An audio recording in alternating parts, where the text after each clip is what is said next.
Twelfth class business studies chapter marketing and marketing management part number 5 हम start करें और इसमें हम लोग डिस्कस करेंगे आज टॉपिक है विपणन प्रबंध के कार्य functions of the marketing management. Diagram दिया गया है बना करके, इस डायग्राम के अनुसार हम लोग डिस्कस करेंगे। आप डायग्राम को बना लीजिएगा, पॉइंट्स के हिसाब से हम डिटेल में थोड़ा थोड़ा इन डायग्राम्स के सभी पॉइंट को पढ़ते हैं। तो बेसिकली हम देखें कि विपणन के जो कार्य हैं, मार्केटिंग मैनेजमेंट के कार्यों को हमने दो भागों में बांटा। एक हो गया हमारा मैनेजरियल फंक्शन और दूसरा हो गया फंक्शनल फंक्शन। मैनेजरल फंक्शन को हम बोलते हैं प्रबंधकीय कार्य और क्रियात्मक फंक्शन कहा जाता है फंक्शनल फंक्शंस को। इनके बारे में हम आगे डिटेल में पढ़ते हैं। वीडियो को रोक के आप पॉइंट्स को नोट कर सकते हैं। तो सबसे पहले मैनेजरल फंक्शंस पर आते हैं। पहला इसमें आ जाएगा विपणन कार्य का नियोजन और marketing planning of the marketing function. ये planning, organising, staffing, direction, control, ये सब चैप्टर्स के नाम है जो हम लोगों ने इस सिलेबस में पढ़े हैं। कुछ पढ़े हैं, कुछ आगे पढ़ेंगे। पहला इसमें आ जाएगा विपणन कार्य का नियोजन या planning of the marketing functions. Planning करना है हमारे को मार्केटिंग के बारे में, और उसमें पहले चीज़ आते हैं वस्तु का रूप क्या होगा, वस्तु का डिज़ाइन कैसा होगा, वस्तु के मूल्यों को ग्राहकों की रुचि अनुसार निर्धारण करना।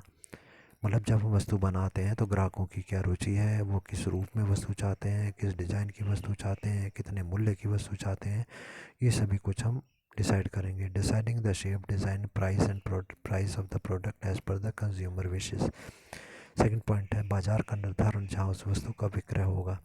निर्धारण मतलब ये डिसाइड करना कि बाजार मतलब कौन सी वो जगह है जहाँ पर हम वस्तु को बेचेंगे। Market where goods will be sold is to be decided during the marketing functions. C point है विक्रय के माध्यम का निर्धारण। विक्रय का माध्यम मतलब किस माध्यम से विक्रय किया जाएगा। डिसाइडिंग द मीडियस ऑफ और channel of the cell.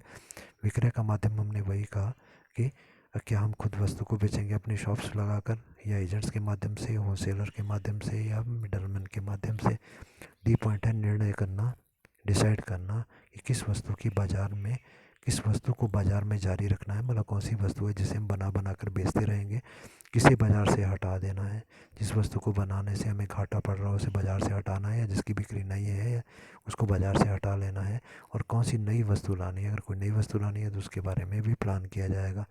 To decide which product should be kept in the market, which is to be removed from the market and which new product is to be launched in the market। ई point आ जाएगा वस्तु को थोक व्यापारी, फुटकर व्यापारी या सीधे उपभोक्ता तक पहुंचाना है, ये भी हम डिसाइड करेंगे। How a product will reach a customer either through the wholesaler और थ्रू द रिटेलर्स और डायरेक्टली।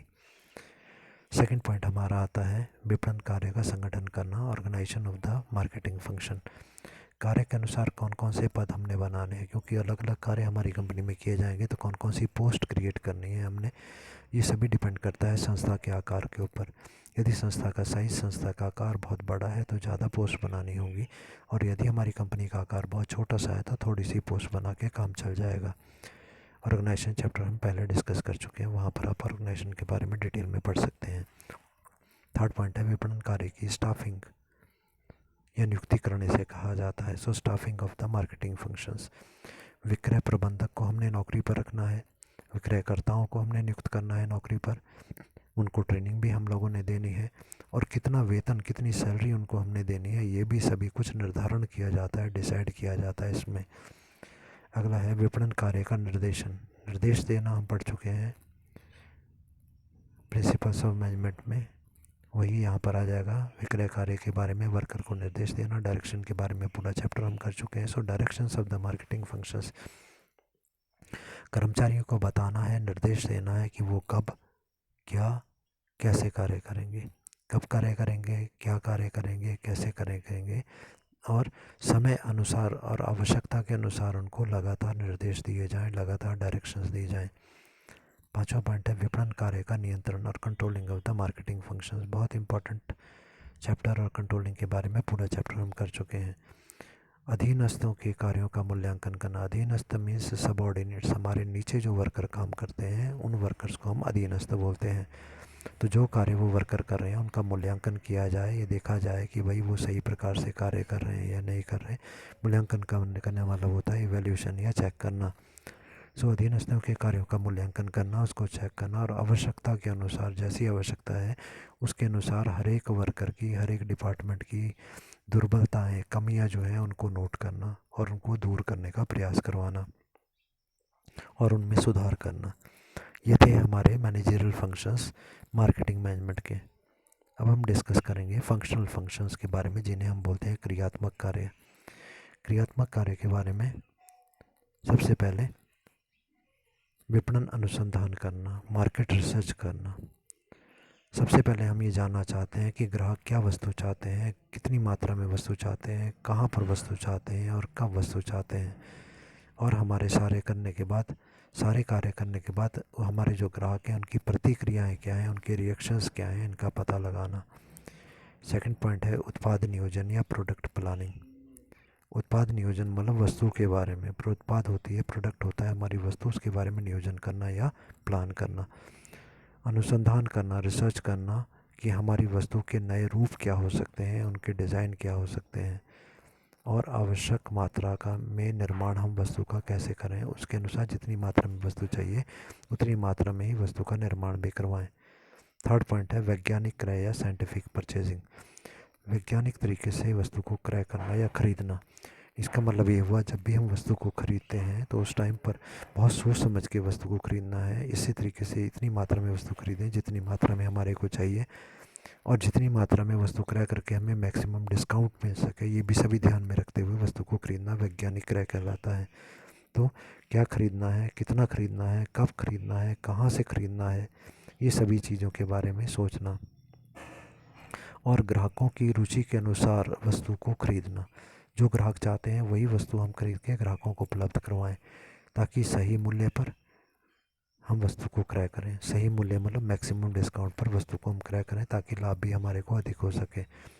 चौथा पॉइंट है वस्तु का एकत्रीकरण और असेंबलिंग ऑफ द गुड्स। हम वस्तु इकट्ठी करेंगे तभी तो हम बेचेंगे। तो वस्तुओं को इकट्ठा करना, अलग अलग जगह से खरीदना एकत्रीकरण या असेंबलिंग ऑफ द गुड्स कहलाता है। तो वस्तु को मांग के अनुसार इकट्ठा करना, जितनी मांग है ग्राहकों की उस प्रकार की वस्तु हम इकट्ठी करें या फिर उतनी मात्रा में कच्चा माल इकट्ठा करें, उसके अनुसार फिर हम उत्पादन करें, वस्तुओं का निर्माण करें। फिर विक्रय केंद्रों के निकट, मतलब जो विक्रय केंद्र मतलब हमारी जो दुकानें हैं, ठीक है, जो ग्राहकों के समीप दुकानें हैं उन पे हम वस्तुओं को उपलब्ध करवाएं। पर्याप्त मात्रा में वस्तुएं जो है वहाँ पर उपलब्ध करवाएं। जितनी मात्रा में जिस दुकान पे वस्तु चाहिए उतनी मात्रा में ही दुकान पर वस्तु उपलब्ध करवाएं। अगला पॉइंट है श्रेणीयन या फिर परमापीकरण, ग्रेडिंग और स्टैंडर्डाइजेशन। श्रेणीयन या ग्रेडिंग के बारे में हम पहले पढ़ चुके हैं। अलग अलग श्रेणियों में वस्तु को बांटना। जैसे हम बड़ी मात्रा में सामान इकट्ठा खरीद के लाए, उसके बाद में हमने जो अच्छी क्वालिटी की चीज़ें थी उनको अलग ढेर लगाया, ए ग्रेड, उससे थोड़ी घटिया बी ग्रेड, उससे थोड़ा घटिया सी ग्रेड। तो ऐसे ऐसे करके हमने अलग अलग ढेर लगा दिए, तो ये हमने अलग अलग डब्बों में पैक कर दिए, तो ये ग्रेडिंग कहलाती है। जब हम वस्तु की ग्रेडिंग कर देते हैं तो इससे हमारी वस्तु को बेचने का काम सरल हो जाता है। तुरंत हमें मालूम होता है ए ग्रेड लिखा है, इसका मतलब ये सबसे अच्छी क्वालिटी की वस्तु होगी। प्रमाप की सहायता से इन स्टैंडर्ड्स के अनुसार, ये स्टैंडर्ड हो गया, जब कोई ग्राहक ए ग्रेड की वस्तु मंगाएगा इसका मतलब ये सबसे अच्छी क्वालिटी की वस्तु है। और अगर ग्राहक बोलता है मुझे डी ग्रेड की वस्तु दे दो, तो ऐसा माना जाता है ये सबसे कम क्वालिटी की वस्तु होगी। तो इसके द्वारा जो है ग्राहक कभी भी डाक के द्वारा जो है वो वस्तु को मंगवा सकता है कि मुझे ए की भेज दो, मुझे डी ग्रेड की भेज दो। तो डाक के द्वारा विक्रय इसके द्वारा संभव होता है। 6 पॉइंट है ब्रांडिंग। पूरा चैप्टर हम आगे पढ़ेंगे। तो ब्रांडिंग का मतलब होता है हमने वस्तु का जो नाम रखा होता है, अपनी वस्तु को उसे ब्रांड कहा जाता है। तो ताकि हमारी वस्तु अलग, बाकी कंपनियों की वस्तुओं से अलग दिखाई दे, उसकी एक अलग पहचान हो जाए, इसलिए हमने वस्तु का अलग नाम भी रख दिया। तो अन्य उत्पादों से अलग पहचान बनाने हेतु तो हम वस्तु का नाम रखते हैं जिसको कि ब्रांड कहा जाता है। एक विशिष्ट नाम, एक विशेष नाम हम अपनी वस्तु को देते हैं और ये ब्रांड करने के अनुसार या ब्रांड नेम रखने से क्या होता है, हमारे विज्ञापन करने में भी इससे बहुत सरलता मिलती है। जब हम विज्ञापन करते हैं तो उस विशेष नाम का ही प्रयोग जो है वो बार बार किया जाता है। 7वां पॉइंट है हमारा भंडारण या वेयर हाउसिंग। भंडारण मतलब गोदाम में वस्तुओं को सुरक्षित रखना। जब वस्तुओं का निर्माण किया जाता है, जब वस्तुएं बनाई जाती हैं, मैन्युफैक्चर की जाती हैं, उस समय से लेकर जब तक कि वस्तु बिक नहीं जाती है या उसका विक्रय नहीं हो जाता है, तब तक वस्तु को सुरक्षित रखना हमारी जिम्मेवारी है। यदि वस्तुओं को सुरक्षित रखने में या उसको स्टोर करने में थोड़ी सी भी गलती हो जाती है तो हमारी सारी वस्तुएं नष्ट हो सकती हैं, जिसके कारण हमारे को बहुत हानि हो सकती है। इस कारण वेयर हाउसिंग का भी बहुत बड़ा रोल है। 8वां पॉइंट हमारा आता है परिवहन या फिर ट्रांसपोर्टेशन। परिवहन यातायात के बारे में हम डिस्कस करते हैं। इसका बहुत बड़ा रोल है। फैक्ट्री में वस्तुएं बनाई जाती हैं और ग्राहक बहुत दूर रहता है, तो फैक्ट्री से लेकर गोदाम तक वस्तु को पहुंचाना ये यातायात के साधन या ट्रांसपोर्टेशन की मीडियाज़ के द्वारा संभव होता है। और गोदाम से लेकर मार्केट तक वस्तु को पहुंचाना, मार्केट का मतलब थोक के व्यापारी और फिर फुटकर व्यापारी जो कि घर के समीप होते हैं, वहाँ तक वस्तुएं ट्रांसपोर्टेशन यातायात के द्वारा ही पहुँचती हैं। 9वां पॉइंट हमारा आता है पैकिंग। पैकिंग का मतलब होता है वस्तुओं को अलग अलग डब्बों में, पीपों में, बोतलों में पैक करना। तो वस्तु को अब हमने बहुत बड़ी मात्रा में कोई वस्तु बना दी फिर उसको थोड़ी थोड़ी मात्रा में अलग अलग चीज़ों में, अलग अलग लिफाफों में पैक कर दिया। तो वस्तु को पृथक करने के लिए अलग कर दिया कि भाई ये किलो की पैकिंग है, ये आधा किलो की पैकिंग है। और जब कोई दुकानदार अपनी दुकान में वस्तुओं को रखता है तो एक कंपनी की वस्तुएं अलग हो रहे हैं और दूसरी कंपनी की वस्तुएं अलग रहें, वो आपस में मिक्स ना हो, इसलिए वस्तुओं को सेपरेट रखने के लिए, पृथक रखने के लिए भी पैकिंग की आवश्यकता होती है। दूसरी बात, पैकिंग की आवश्यकता पड़ती है वस्तु को पहचान देने के लिए।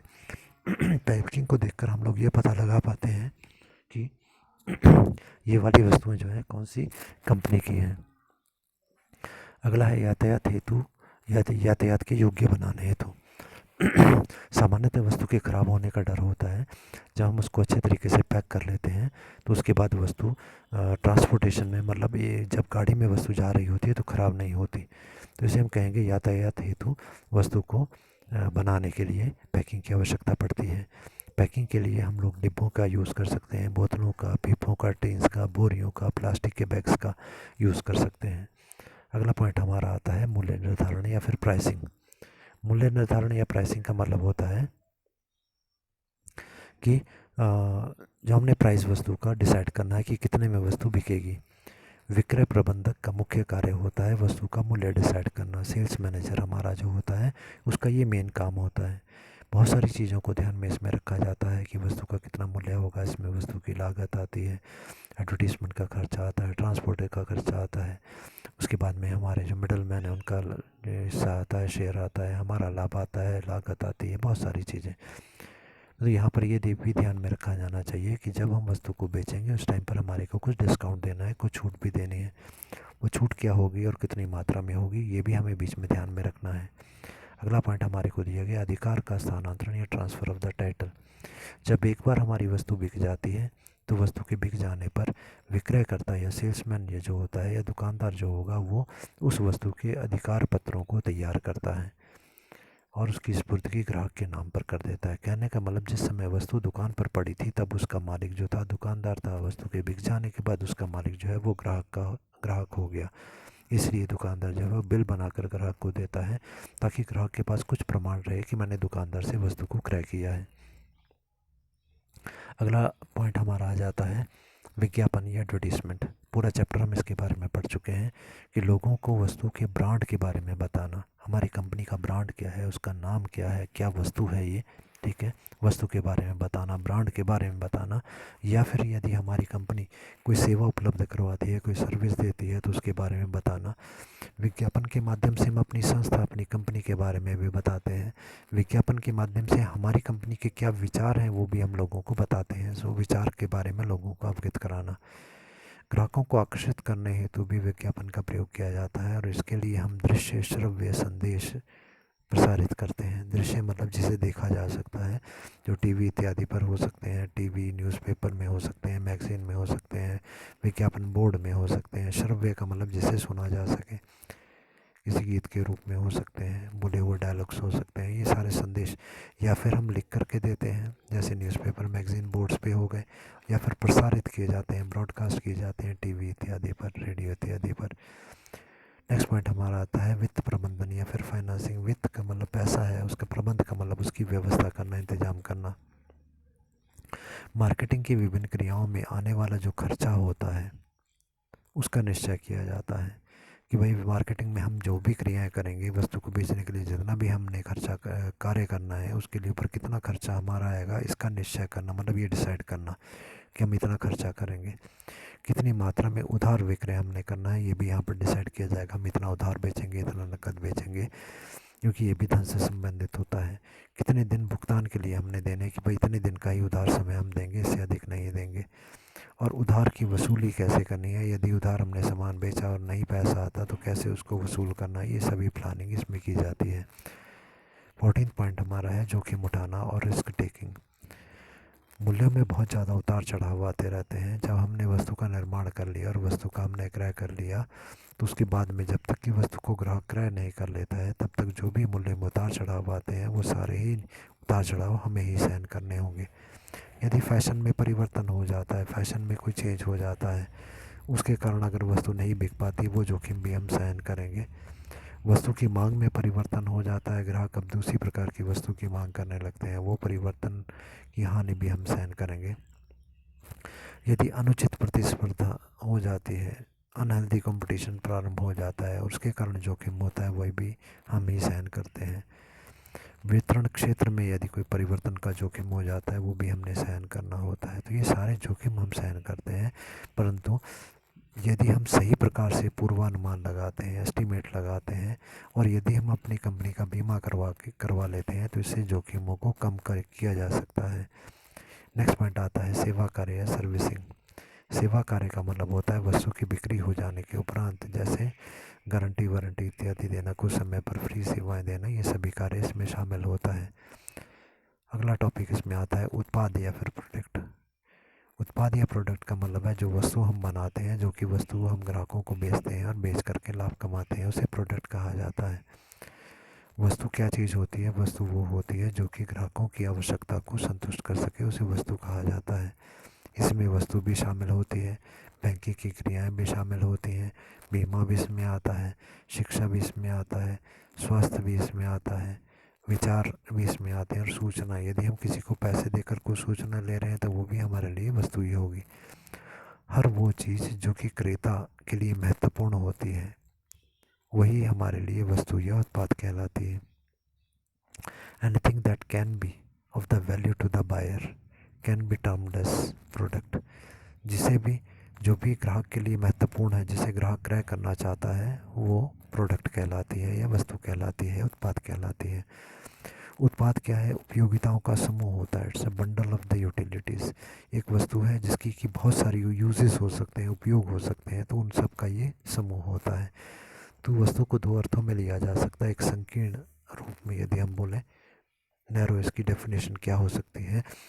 वस्तु कोई फिजिकल प्रोडक्ट हो सकता है, कोई ऐसी जिसे कि देखा छुआ जा सकता है, जिसे हम टेंजिबल गुड्स बोलते हैं, जैसे साबुन हो गया, सोप हो गया, शूज़ हो गए, पेन हो गए, बुक हो गए इत्यादि।